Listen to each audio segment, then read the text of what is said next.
Good morning guys, welcome to the video. I got a little bit of a compound update for you. Not necessarily the best news, I talked about it briefly on Twitter, but we've been having a flooding issue here. Kind of to be expected, we're in the middle of a swamp. You can see in the woods, there's some water here. The problem is we're just so close to sea level that there's nowhere for water to go. We've been told by neighbors that the road that we're off of can get up to a foot of water sometimes in the rainy season. And I'm nervous because Hurricane Elsa, which is now a tropical storm, is expected to hit within the next 24 hours with about 4 to 6 inches of rain. And we still have pretty large puddles and stuff remaining from all the rainfall that we've been getting over the past couple weeks. You can see the grass here. There's no more room in the pond for it to take water. We've got like a little mini pond forming over here in the driveway. Got quite a bit of water over here. Another little mini lake over in this area. Another little frog pond in here that's full of algae. And then the area kind of over by Colette's shop always seems to have a pretty big puddle in this area, as you guys saw us drifting through. So trying to prepare, we're gonna see if we can maybe get some pumps to pump some of the puddles dry. We've only had issues with flooding in one of the buildings over, not the car storage one, but one of the lower buildings, which we were able to combat with some sandbags and stuff and clearing out one of the drainage ditches. But definitely one of the little weird nuances of a property like this in the middle of the Florida swamp. Another issue that we've been having, kind of related to the water level as well, because the water level is higher, our whole sewer system or septic system, whatever you want to call it, not been too stoked about it. We have had broken toilets for about the past 2 weeks now. I guess because the water table is so high, the septic system is like backing up and wanting to not flush and do weird things. I'm not a plumber, I don't really fully understand it, so maybe I should have called Grant in to explain this properly in the video. But basically, we're either gonna have to put a whole new septic system in or hopefully cross our fingers that just draining it will solve some of the issues that we're having. It's not full, but maybe it will help buy us some time. Couple shop updates to bring you guys back up to speed. Johan knocked out the flywheel on this. We were actually able to salvage the flywheel. It didn't oval out like I had in the past. I didn't get a chance to film a clip showing you guys all of the tack welds that were broken, but this time Johan did a full pass around, and we're just accepting that, you know, if we gotta pull it off again, we're gonna need to revisit the flywheel design and figure out a better solution. They make a locking plate for the flywheel bolts, but the problem is the triple disc setup that we have will not allow sufficient room for it. We even have to have like very low profile ARP bolts for the flywheel, so there's not room for it. So they're fully welded on now, so hopefully they won't back out. And this car is ripping, ready to go. Freddie's gonna help me try to diagnose some other stuff with the Evo today. Compression's good. We tried a different ECU because sometimes I guess the ECU that I run on this car goes bad, but that's fine. So I think we're gonna hook like a voltmeter up to the coil packs and see if maybe a coil's dropping. This morning, Johan already pulled the trans out of the E36 with Freddie. Looks like he started inspecting it. I don't personally see any damage on the dog rings. So hopefully that's good, but confirmed we did have an issue again with the pilot bearing falling out. So we're gonna need to figure out a different design or something else because that appears to be what keeps on contributing to the issues we're having, where the clutch kind of stops working and the gearbox starts feeling weird on the car. I keep telling you guys that I was gonna show you kind of an updated setup with the E36 cooling. Didn't get a lot of great shots while it was going on, but to give you a quick rundown, basically we have a trophy truck radiator now. It takes up the maximum amount of space possible. It appeared as if moving the fans up helped with that pocket of hot air that was like chilling down here, and now it actually goes up into the engine bay and out of the vents. So that alone helped tremendously. And then in back, some people actually run a dual radiator setup. I really don't want to do a full rear mount and cut up the car and overcomplicate things, and we were on a time crunch. So we did a second radiator that is running off the back of the head, and this is just kind of like a little drag racing radiator with a fan. In addition to adding more coolant to the system, it also adds a little bit more fins and surface area for heat exchange. So the fans in that kick on after a certain temp, and the fans in the front kick on after a certain temp. And all day at the track, the most abuse this car's ever seen, the most load for the longest duration of time, didn't even get over 200. Where before one lap of clutch kickers, this thing would get as hot as like 240, which is insane.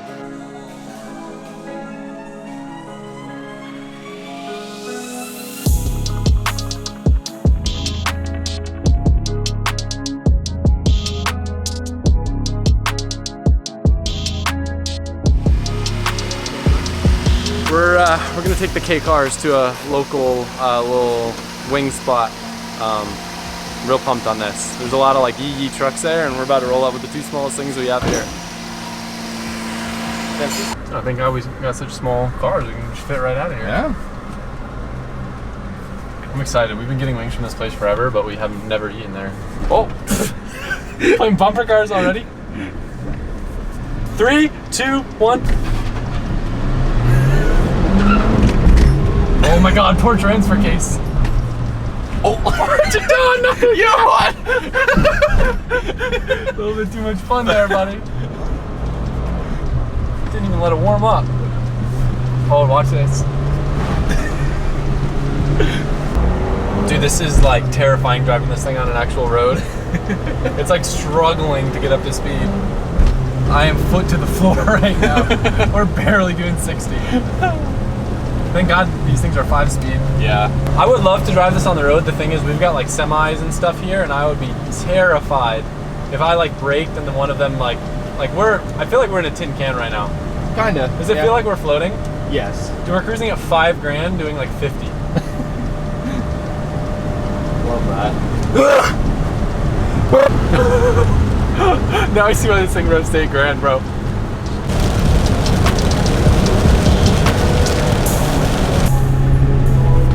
Oh my goodness. Thank God, dude. Look, mud pit! Yes! That's where I'm going. Yo, dude, that's a motorcycle parking spot. Oh, screaming. I was put to the floor. Parking in motorcycle parking. Ain't no motorcycles showing up right now. But, oh. Yeah, just hurricane. You saw me pull the e-brake over there? Yeah. Oh, you did? Yeah. Dude, you ripped right through my grass.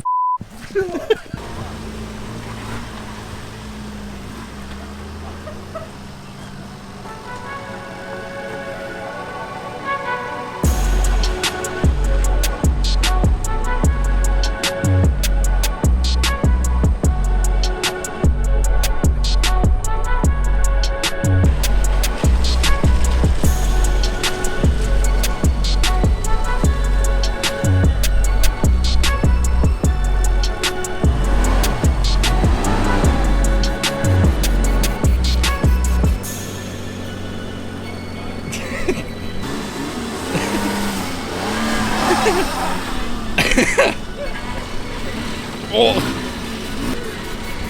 The wheel bad. Come here often?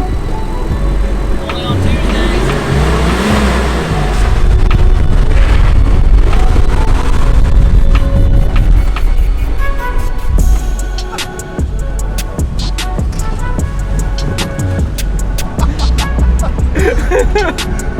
Oh, so sketchy. Too fun. Yep.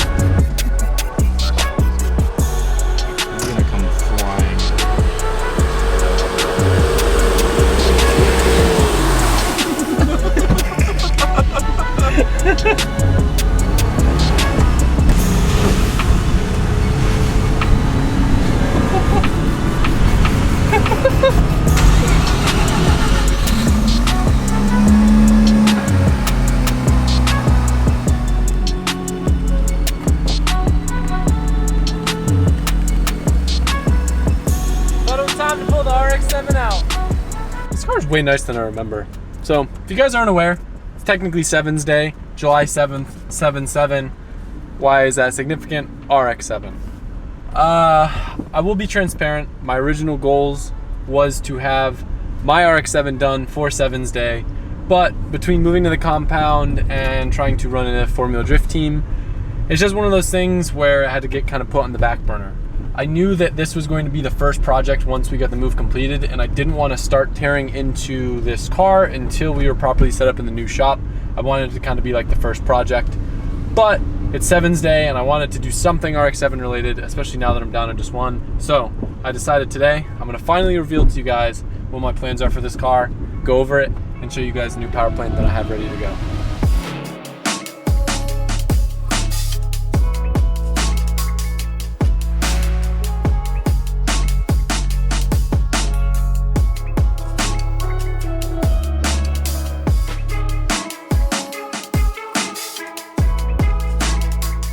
Let's see what this baby will do in stock form.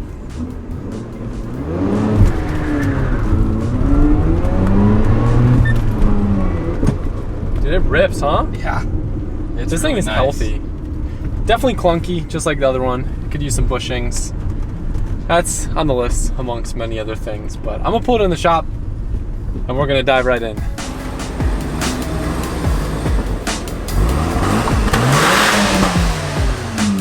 Yep. Just as a refresher on this thing, it is pretty much bone stock, other than, I don't even know what this is. I think it's like a speed meter. Like completely untouched. Every single part is still in this engine bay. Let me show you. The interior is immaculate. There's a couple like little cracks in like the dash vents, but this car is so good that it's honestly, I don't even want to take it apart, but I'm gonna have to. This is the one. I'm accepting it. But look at this. I've looked at so many RX7s and I have not found one like this untouched. I know why you guys are here. Let's talk about the engine.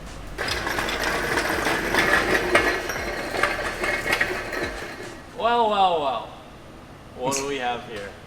I know some of you guys already guessed this because of my license plate that I got specially made. Big Easter egg, I know. There's some funny stuff going on with this. This is not your normal rotary.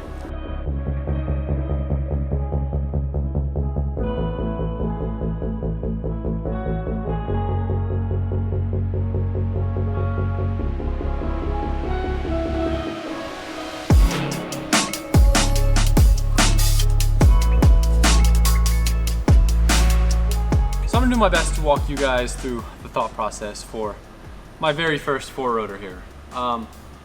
It's been a goal of mine to not just own all these random cars, like it has been a goal of mine to own cars with the most special versions of every engine. Things like an SR20 VVL, things like the Voodoo, things like a crazy LS, things like the craziest version you can get of a rotary are all like bucket list things that I want to have on my car collection. I don't want to have just mundane versions of cars. I want to have the craziest, most exciting, driver-oriented, sound exhilarating thing I can possibly have. And I'll be honest, a 4-rotor sounded like an extremely unfeasible thing with the prices that I saw online and understanding very little about rotaries, until Vargas hung out with me and convinced me that it was actually much more feasible than I anticipated. I was only exposed to all of the billet 4-rotor stuff with billet housings and all this expensive stuff from down under, and well, he showed me there was a 4-rotor that was basically just parts laying around in, I want to say, Georgia, and we were able to get it for a phenomenal deal.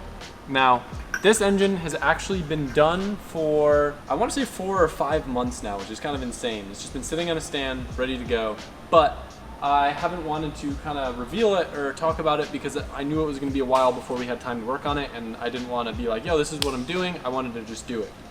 Unfortunately, that's what I'm doing right now, but I want to walk you guys through it so you can be as excited as I have been and figuring out why I've been going crazy about trying to find the perfect RX7 and my thought process behind it all. So I am not a rotary expert by any means. I'm excited to learn more and be able to kind of educate you guys as I learn along the process. I wish Colette was here because she knows probably 3 times as much as I do, and she'd probably help me explain more without sounding like an idiot. But I will say my goal is not to overpower the chassis, right? As cool as a turbo 4-rotor would sound and would feel, I think anything more than like 500 horsepower in an FD will basically be unusable on the street unless I go with some crazy wide body drag racing setup, which is not what I want to do. So with that being said, this is going to be an NA 4-rotor. It's going to make it a lot simpler in the build process, and it's going to make it a lot less overpowered for the chassis. So with that being said, you can see we have stock housings. Vargas already had them all powder coated. I wanted to go with a very OEM look. That's why it's kind of just like silver and black, nothing out of this world or flashy. It's utilizing RX8 rotors, and what that does is it ups the compression. Since we're NA, we don't have to really worry as much about detonation. Lets us make a little bit more power. The RX8 rotors in here are also individually side clearance and balanced. And to my understanding, that's supposed to reduce rotor to plate contact, so it'll be happier at higher RPM. Vargas also let me know that I guess typically a lot of these rotaries are balanced within like 30 grams. This is balanced within a gram, the entire rotating assembly, which I think I even have footage of that we can put on the video here.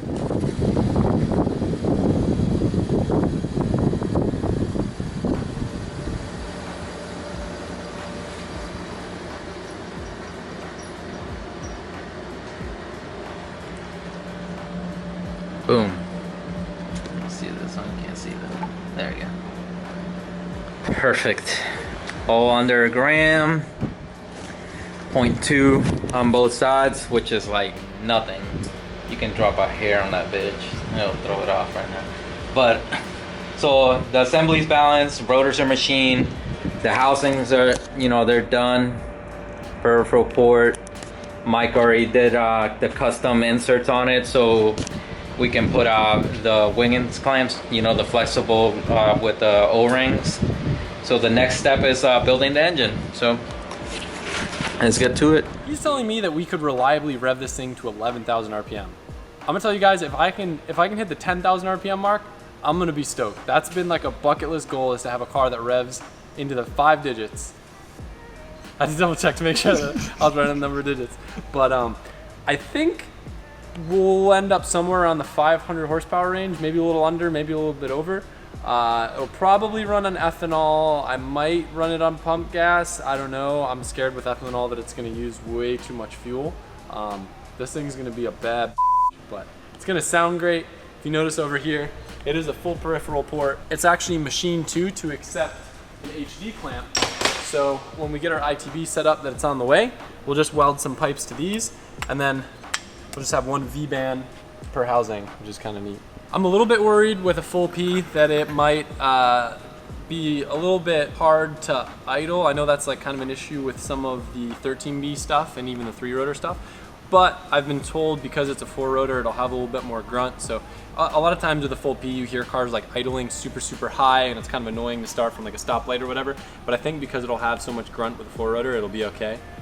This whole setup came with a pan, or did I buy this pan? I might have bought this pan actually separately. I think the Vargas brothers found this one for sale as well. And then also, I've got the setup so it should pretty much bolt right up into a stock chassis, which is pretty exciting.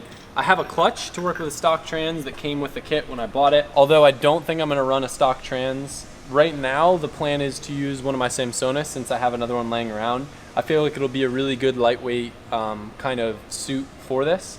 My direction with the build is kind of more so on the OEM plus, and it's going to be a hard kind of goal to fill because a 4-rotor is pretty much like a race car engine. So it's going to be difficult to make it quiet. It's going to be extremely loud. I want to try to put as many mufflers on it as I can.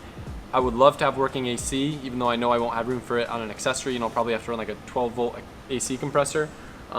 I'll probably end up doing like a 488 in the rear, or one of the all ready to go kits. But with this car and this swap, I'm going to try really hard to resist going full overboard and turning into another R34 that takes like 6 months. Mike's pretty confident that we can get this swap done pretty quick, wire it up in a day. It's going to need very little fab, especially if I'm able to get a header that's all ready to bolt up into the car. Being NA, it's going to be pretty simple, and the paint in this engine bay is pretty damn good already. So I think I'm going to resist the urge to respray it since the car is originally CYM. I'll kind of keep it with the OEM look, try to retain as much stock stuff as I can. It kind of sucks to just like ruin this beautifully stock car, but at least then I won't be like trying to find little missing things like if I started with a car that was already pulled apart. End goal for this car, I do really want to repaint the entire car because it is technically already repainted and it's the wrong color. Oh, for those of you that aren't familiar with CYM, it's got a ton of pearl in it.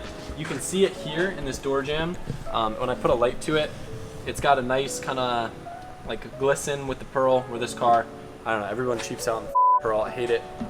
Stop doing a job repainting CYM FDs, it makes me mad. But the car is beautiful, it's got a beautiful body, and I think it'll be cool because we can do the swap, not worry about painting it, drive it, enjoy it, and then like phase 2 will be putting my 99 spec wing on, putting skirts on the car, and then actually like dialing the paint and getting it beautiful. But for now, the car looks really nice in its current form, and we can just focus on kind of getting the engine and drivetrain together and going from there.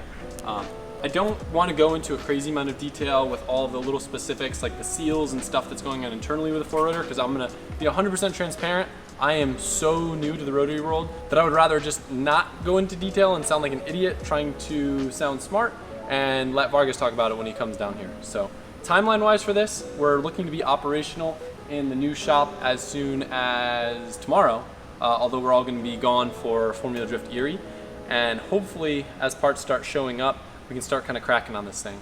I'm thinking before I even get into pulling this thing apart, I kind of want to just do the chassis first, pull out the arms, put all new bushings in. The car's already immaculate underneath. And if I can get the rear end set up and I can get all the arms and bushings done, then leaving just the drivetrain I think will be kind of simple. If I can somehow turn this into a car that is a reliable street car that makes 500 wheel, has 4 rotor sounds, still is stock body. Like, what I'm trying to do is basically create my GT3 RS in an FD. Like 500 wheel, NA, high revving, sequential trans, good brakes. With this one, I want to keep it like as classic looking as possible. No wide fender flares. I think I can fit a good enough stock tire on it. Keep as much interior as possible, and hopefully AC. Definitely AC. Yeah, if the car doesn't have AC, I'm probably not gonna drive it. I really want to go and visit Grant up in Connecticut and bring this and make all his neighbors hate him. That's kind of one of my goals. I need to have some direction with the build, so I feel like that's a good direction to go. This is really cool sitting here, watching clips of the 787B and 4 rotor race cars, screaming, just nerding out on YouTube. Like, even last year still seemed like such an unrealistic thing to me. So I cannot thank the Vargas brothers enough for making this dream come to reality. And it's still a little ways off, and there's still some little odds and ends that we're gonna need. It's obviously not done yet, and there's quite a bit of work to come, but I'm super excited. If you guys aren't familiar with the Vargas brothers already, make sure you check out their channel. They're really great people. They've come and they've hung out a few times now. Their cars rip. I'm so excited for this, and I just want to do it right. I don't want to rush it, and that's why we've been postponing and that's why I've been so obsessed with finding the perfect FD for this. The LS one, my whole plan was to make this video. Yes, I'm removing an LS out of an FD and I'm putting a rotary heart back in it, but that obviously didn't happen because it was a really good car and it just didn't make financial sense. This car, I got a good deal on. The body's straight, it's an original CYM car, and it's not missing a bunch of stuff, so hopefully to achieve my OEM plus goal, it'll be a lot easier than if I started with just a shell, because I was considering that. I still, who knows, might even change my mind if I find a CYM shell. Maybe I'll do that instead, because there's just, man, it's so hard to find a FD that's this clean. Oh, fenders aren't even rolled, dude. I'll roll them though. I can't wait to paint this car. It'll be like the first legit paint job that happens like at the compound. I feel like there's so much to cover with this, and there's so many little nuances in terms of accessories and how things are going to be run and how things are going to be routed that it will definitely warrant a future video. Rob Dom, he does a great job at being super detailed and specific with all the little nuances and details with his engines. I've really enjoyed a lot of his content, and I'm looking forward to reading the comments and seeing what questions you have regarding the engine, regarding the build, and regarding kind of our thought process amongst every step that we take. So feel free to ask away. I'm sure there'll be an update in the near future where maybe when the Vargas brothers are in town, we can go into detail, and hopefully this thing will be back together before we know it. But I want to thank you guys for watching this video, bearing with me and understanding why I've kind of postponed this and just wanted to do it right instead of rushing and throwing it together in the wrong car at the wrong time and just kind of losing stuff in the move. But I'm super excited. It kind of hurts me to share this info with you and not just be thrown in the car right off the rip, because I like to kind of ride that excitement. But hopefully you can stay excited with me and know that this thing's gonna be screaming before we know it. Thank you guys for watching this video. I hope you had a great Sevens day, and I'll see you soon. When you said, 2, 1. when you said, Oh my God, torture when you ends for said, this. Oh my God, it's a done. that, that, that,